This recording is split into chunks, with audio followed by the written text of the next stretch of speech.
Welcome, welcome, welcome to Creating with Littles. I'm excited about this one because I don't see a lot of training directly for littles teachers and younger elementary. So I'm very excited about this one to learn some awesome things that you can do to create. So who am I? I am Dr. Desiree Alexander. I am the founder, CEO of Educator Alexander Consulting, and I am here today to be your host and your sponsor. Yay! On the Twitter, I'm at Educator Alex, all other social media, Educator Alexander. If you can get to my website, you can get to me, which is educatoralexander.com. If you're watching this on the YouTube channel, thank you so much.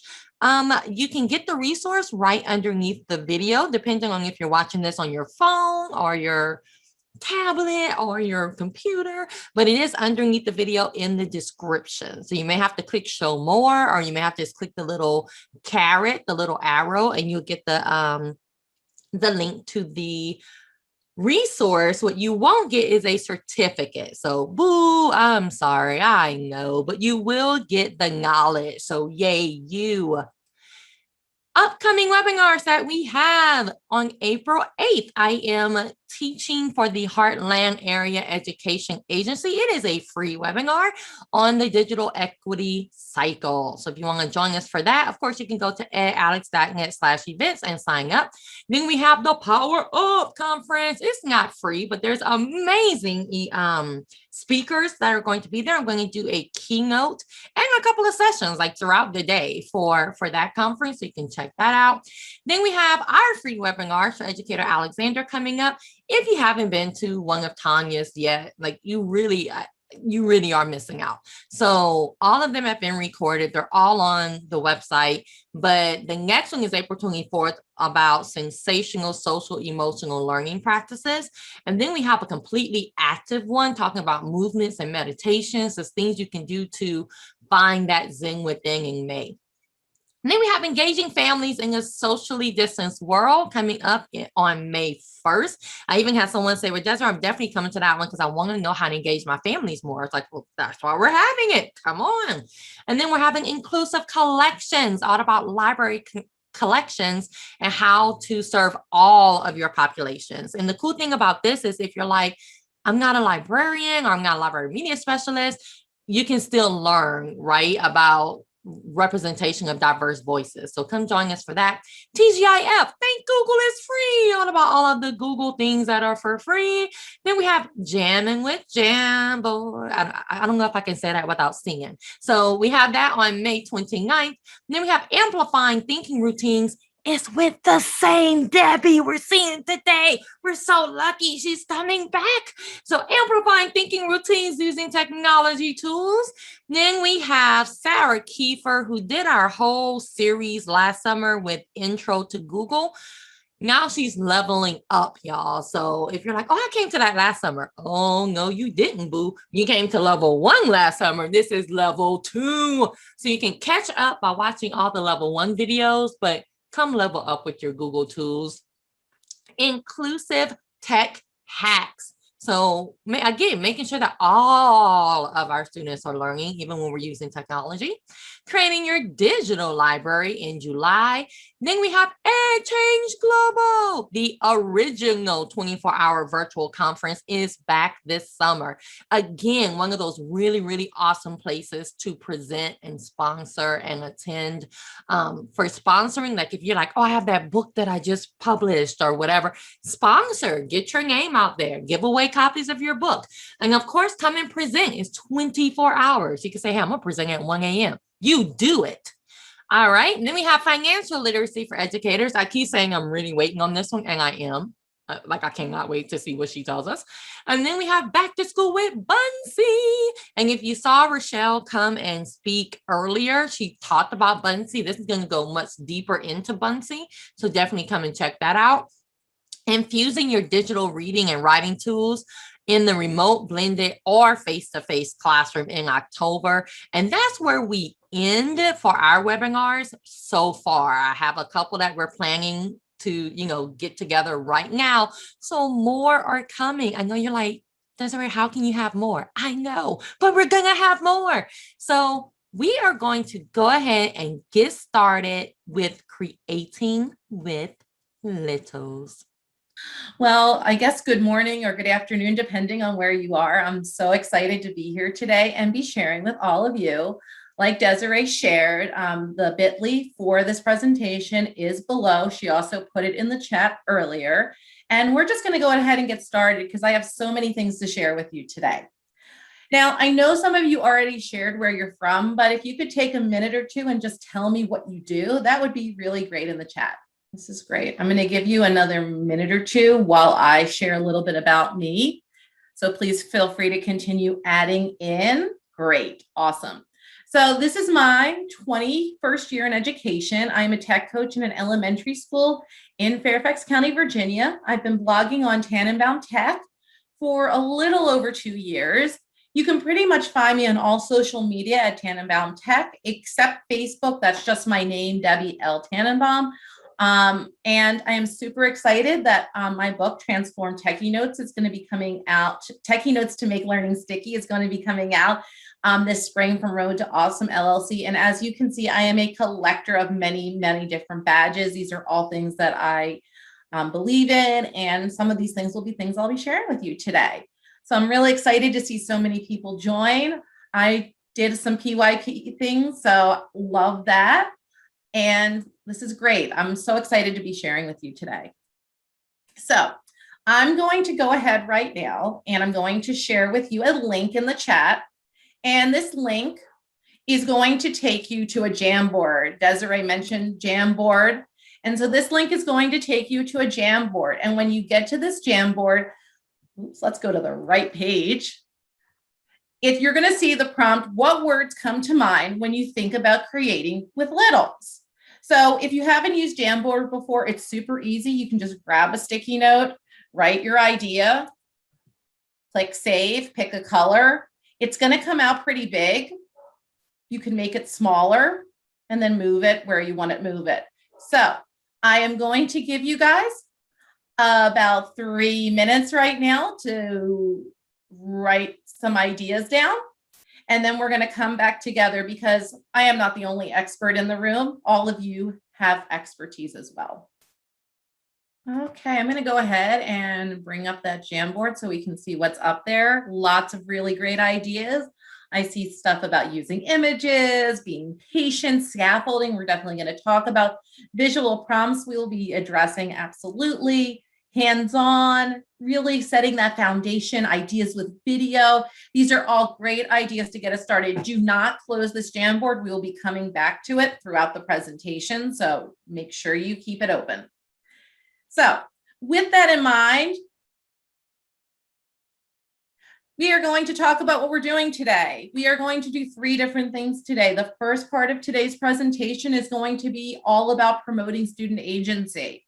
Then we are going to go into a tech tools jigsaw where I'll talk about 4 tools that I use a lot with my littles and give you a chance to explore them. And then we're going to conclude today talking about some ideas that you can try tomorrow or Monday or Tuesday, depending on when you go back to school. So let's go ahead and get started.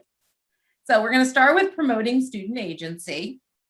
And so I'm going to show you a brief part of a video. This is by Pana Asavatana, and the video is about 5 minutes. I'm going to show you about 1.5 minutes to 2 minutes of this video. I encourage you to actually watch the whole video, but I want to make sure you at least get a foundation for what we're going to talk about. So when I shifted from being an early childhood classroom teacher to being a technology and design coach, I had lots of ideas. And I see this with teachers all around the world. They get new technology, they get really excited about, oh, I can use the iPad to make videos, I can get my kids to draw, they can record their voices, and we get really tied up in the product of what our students could possibly create.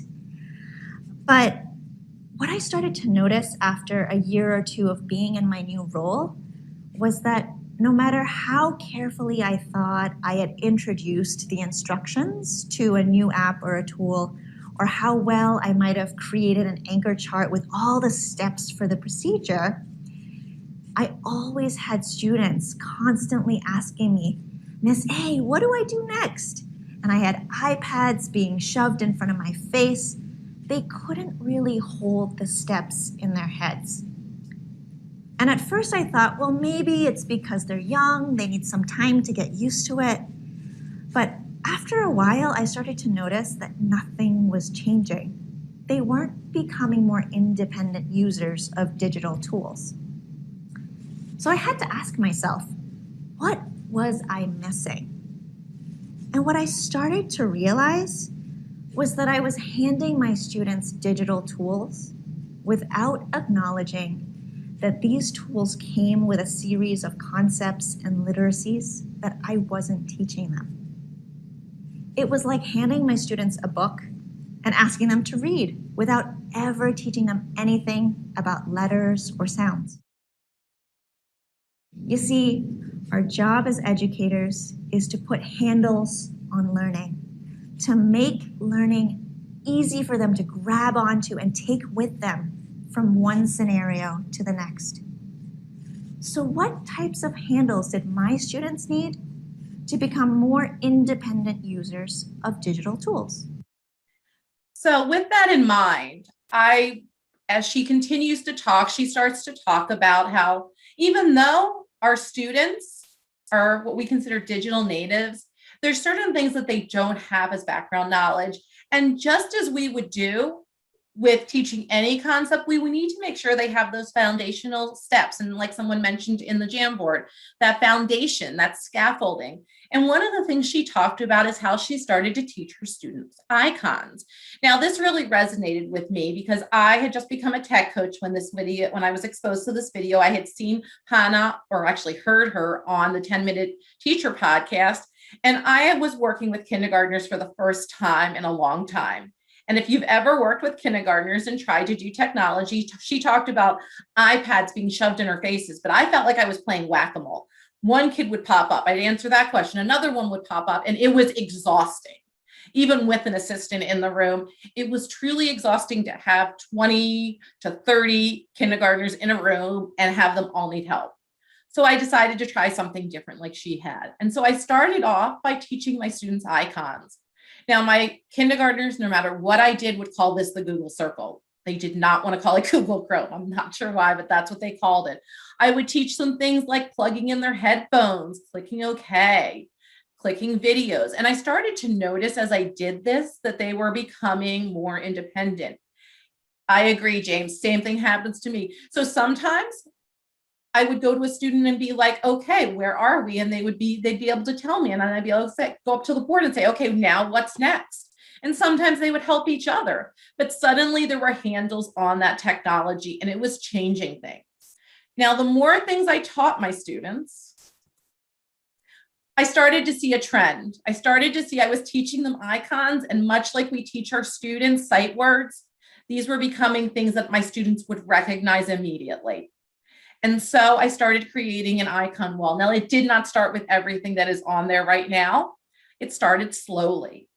It started with things like Google Chrome, Drive, Classroom, and things like that. But it started to build. And so I put it up on the wall in my lab.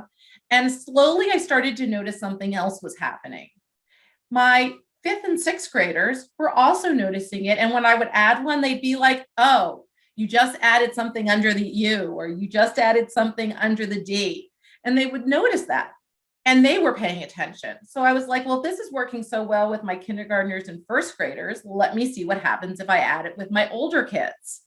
And so I started doing that, and all of my students started to become more independent, not just my kindergartners and my 1st graders.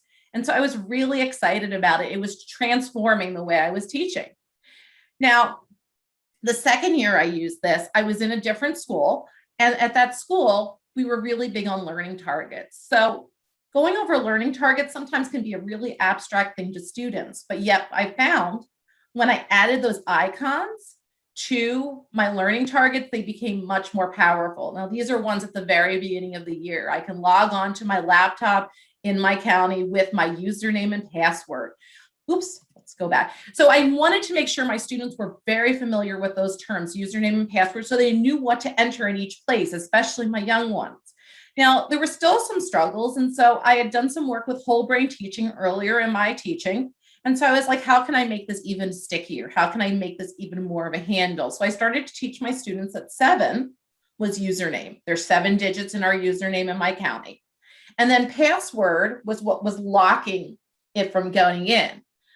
So I could go through these and I could say to my students, I can log on to my laptop with my username and my password, and it became much more concrete for my students.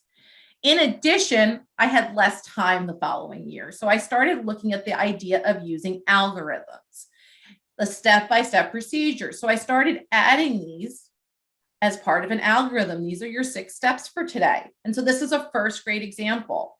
Now, they really enjoyed this, but I had a very long and skinny room last year, and not everybody could see the board that well.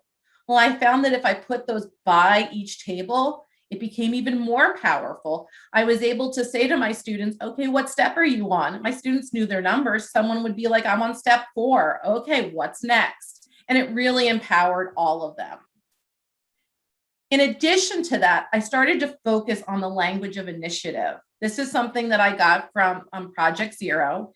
And Ron Richhart, who was one of the leaders in this, talks about in our cultures of thinking, who's doing that thinking? Are you asking questions that are promoting agency and thinking? Or are you going in and rescuing your kids? I found that I spent a lot of time rescuing my students at the beginning. And as I started using the icon literacy, I found that I was promoting their agency and thinking, the idea that they had the answer. I just needed to help them get there. And so the quote that's on the screen talks about that we have to change the story, the roles of a student and teacher, and we have to actually facilitate that learning. We want them to become active learners, so we have to do those things to really make sure that learning occurs. I also started to experiment with Shapegrams. And if you've heard of Tony Vincent, he's amazing. In Shapegrams, what he does is he creates a video where he shows students how to use Google Drawings.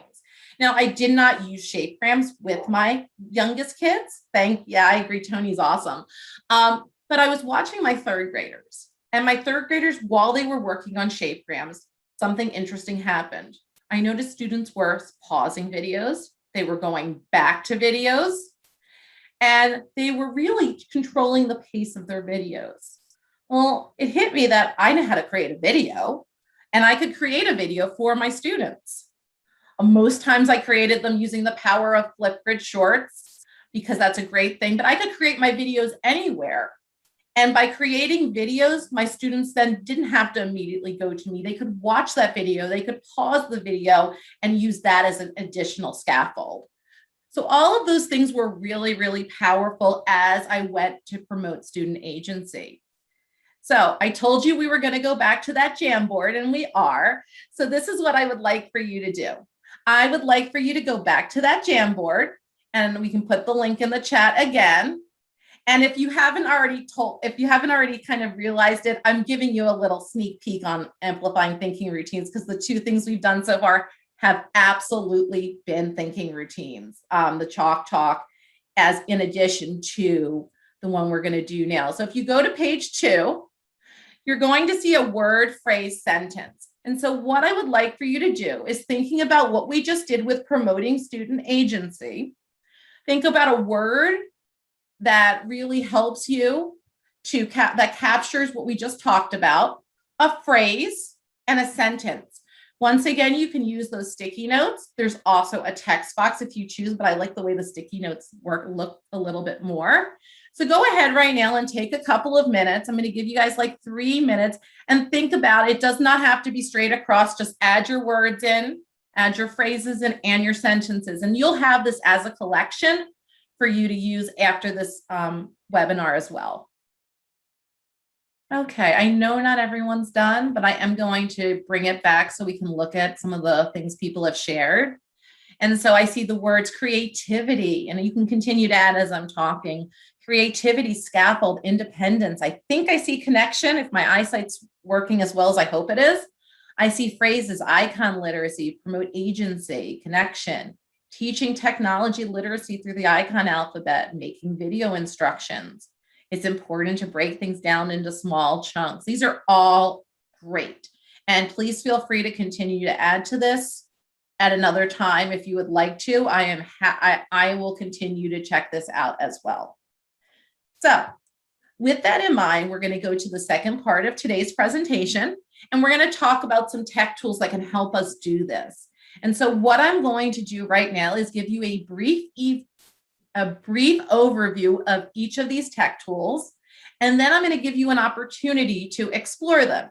Now, know that I'm only going to give you about 8 minutes to explore, and you have the links to all of these things so you can take more time if one in particular interests you. Unfortunately, we only have so much time, and I wanted to make sure that I'm giving you the time if you need it later. So we're going to do something I call a chat check-in. And so the first tool I'm going to talk about is Wixie. So either tell me, 1, you have no idea what it is, 2, you've heard of it, or 3, you use it all the time in the chat.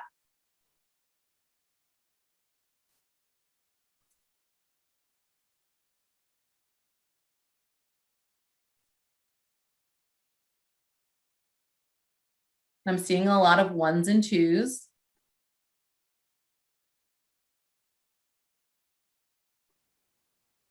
And so if you're a person who works with littles, this program does some amazing things. So I'm really excited to share it with you. So you have used it, awesome, or you used to have it. So Wixie is a kid-friendly creation tool that's used just in K-5 in my district.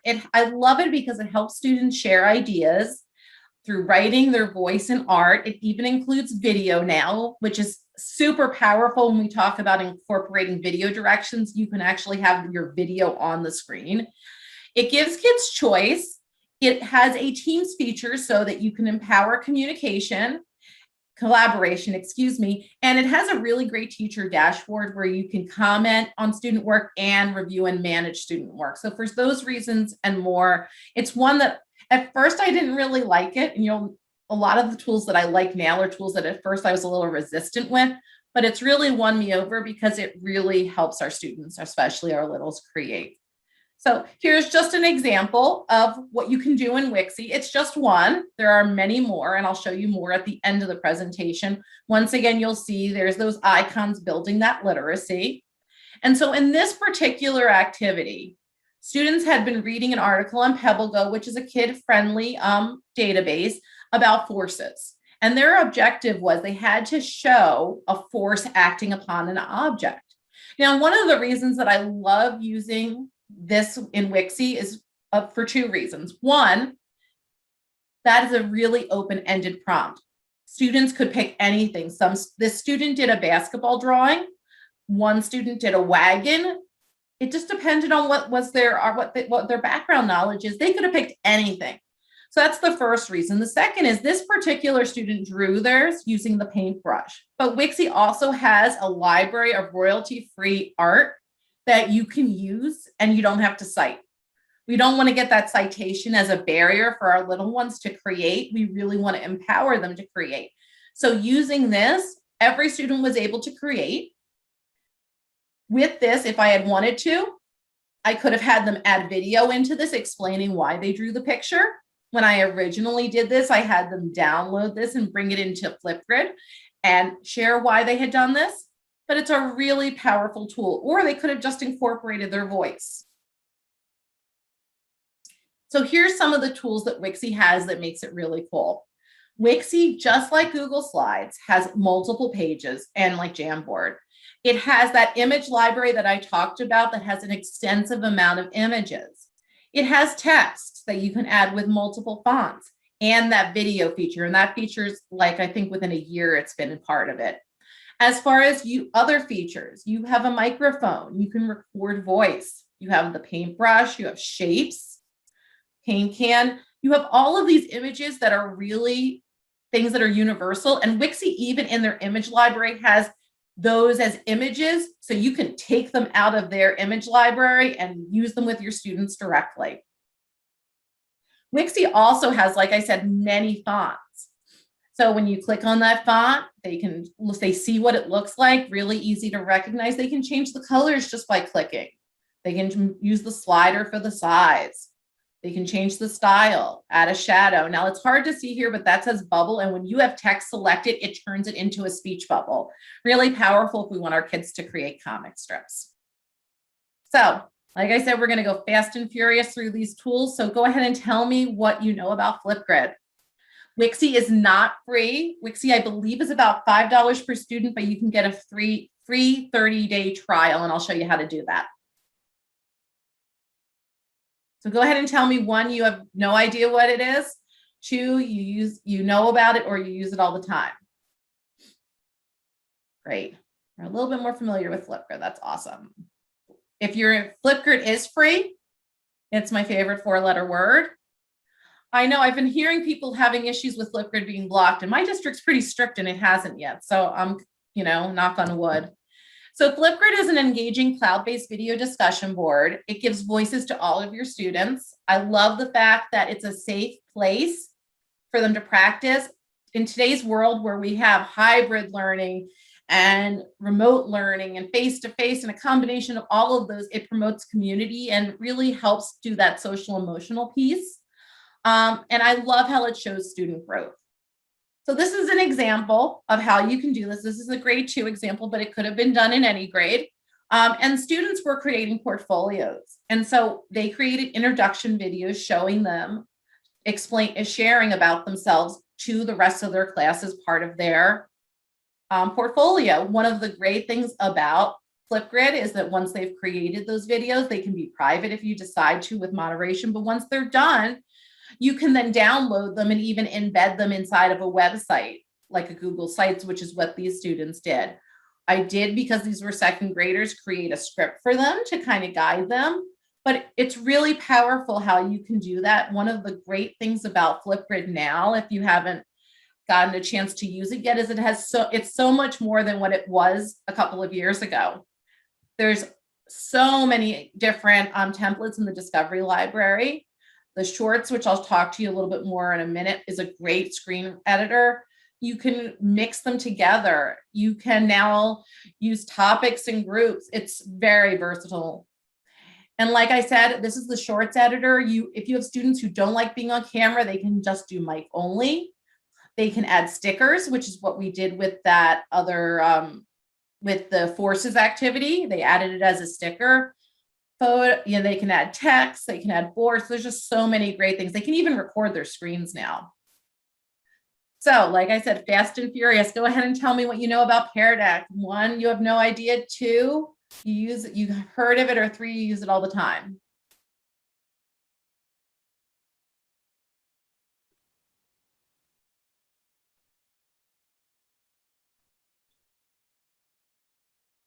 I agree, it is a little expensive, but I feel like it's worth it, especially this year.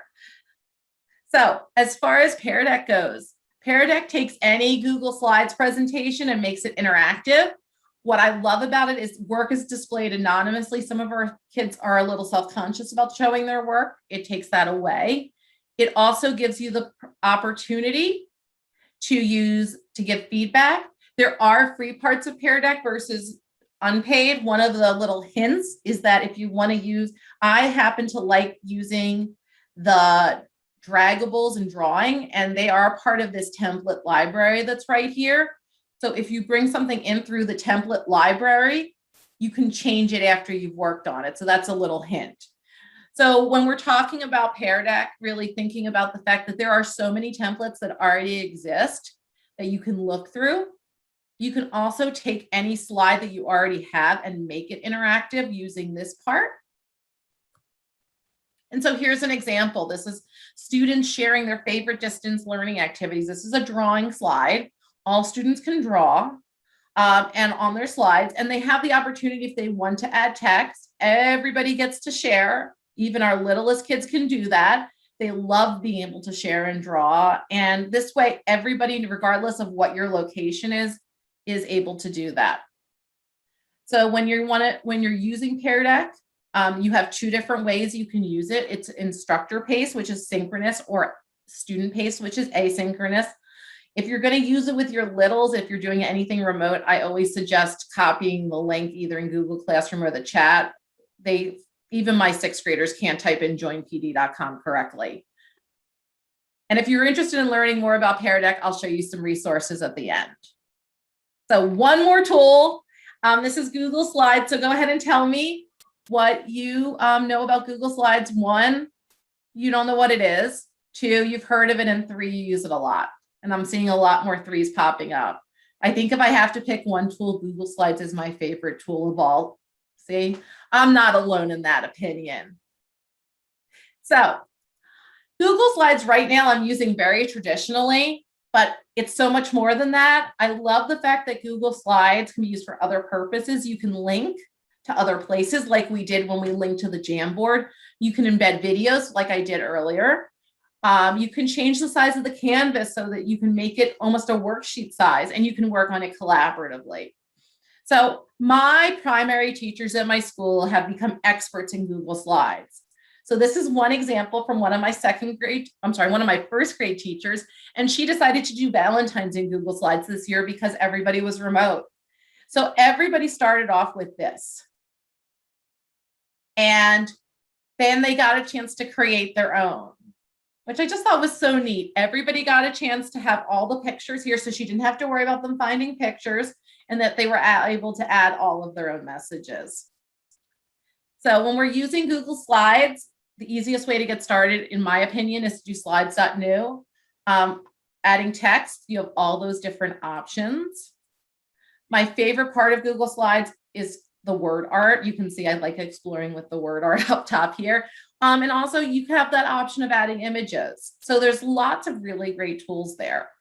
So with that being said, and knowing I always talk more than I should, I am going to give you a few minutes, maybe not 8 minutes, maybe closer to 5 minutes to explore. So let me explain what I'm going to let you do. So Slides Mania is awesome. So I'm going to give you a link to this Padlet. Now, when I give you the link to this Padlet, you are going to notice that all of the tools I've talked about are on here. If you go to Wixie,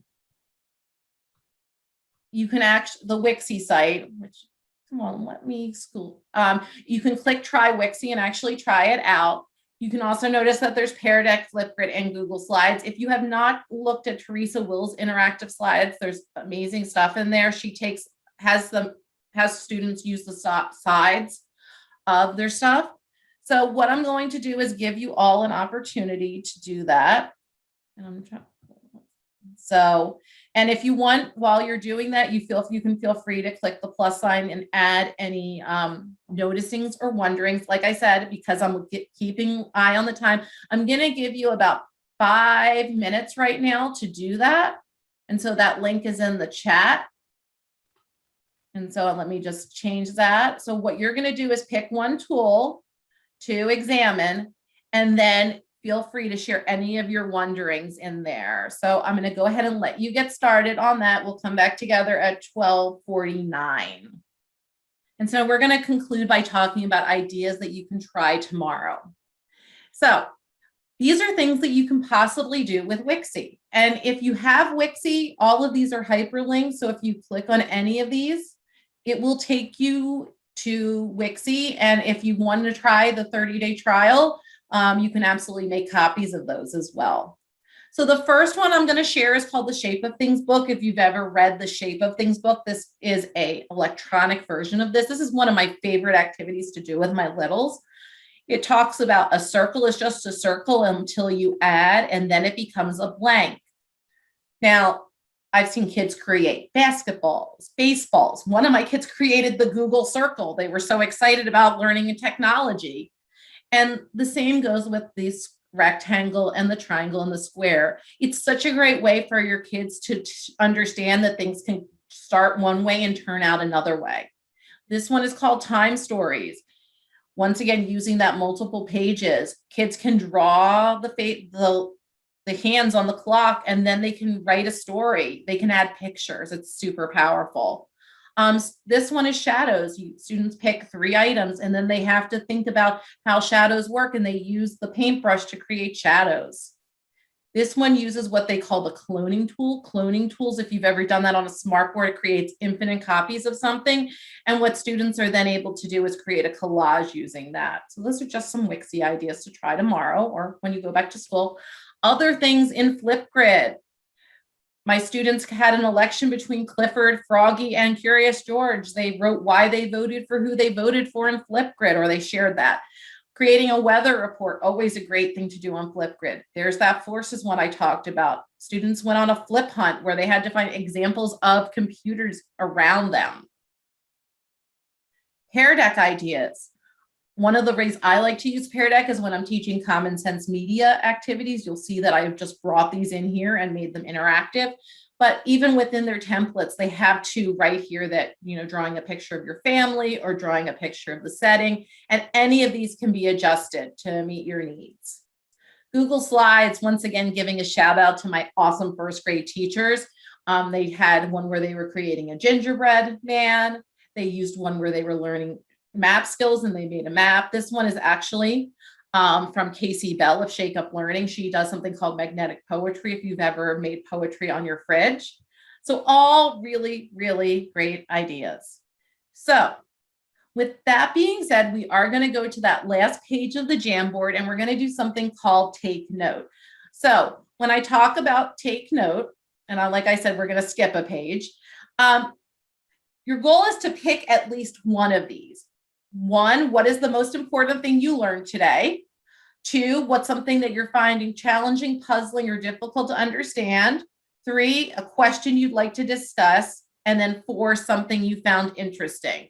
So when I do this, sometimes I just have students do 1, and then sometimes I ask students to do multiples. So feel free to do at least 1 and up to 4. And once again, using those sticky notes or the text, it works just fine as we kind of bring all of what we've been learning today together. So go ahead right now and take an opportunity to go ahead and do that. Okay. I am going to continue to let you add to this, and I'm going to come back to this and just share a few other resources with you before we finish up today. So once again, like I said, I am a school-based technology specialist and an ed tech coach in Fairfax County. Please, please, please feel free to contact me. My email's on this slide. Also, feel free to check out my website. There's lots of really great information there. And so because some of you have mentioned it, if you even type in Wixie, you'll see that my latest post about Wixie was actually done after I had done a webinar for Wixie. And so you actually have this training right here where it specifically just talks about Wixie if you are interested. And like I said, you can try it for free. But there's lots of other things in there. And on the bottom, I talk about what is Techie Notes. I talk about how I empower my kinders, and I talk about empowering student voice, all really great resources for you to check out. Wixie is fabulous. They've been so awesome. And I'm doing another webinar for them in May. Also, my book is coming out. If you enjoyed the content that I shared today, my book does talk about that. Chapter 4 is all about nurturing student agency. And so a lot of the content we talked about today is addressed in more detail in there. Just feel free to reach out to me if you're not following me on social media. I am very, very active. In 2021, I've been blogging every 3 days, which is kind of crazy, but when you love what you do, you can't wait to do it. So I love some of these ideas. So the forming a tech community for upcoming collaboration, love that. And in fact, that is something that I am trying to kind of experiment with and work with in the future. So I'm looking to see what else, but these comments you've shared are great. Please feel free to reach out. I just feel like one of the things that I most believe strongly about is the idea that we have to get our littles creating. We have to give them those skills. They spend way too much time on computers consuming, and that just isn't going to help them be successful in the future. So I just want to say it was such a good webinar because there was a lot of different ideas. It wasn't overwhelming, but there's so many good ideas that teachers can take. And I love the next day things. We can just kind of take it and do it, immediately. So, and you made it interactive. You did a lot in 1 hour. So Thank I you know. so much for everything that you gave us today. And just know that with the Jamboards, you can always click and make a copy. Those are, if you're interested in learning more about thinking routines, see, I can be my own advertisement as well. I'm doing thinking routines in June with for a Saturday morning webinar. So that just gives you a little hint. And that's just one tool. You'll learn a lot of more tools.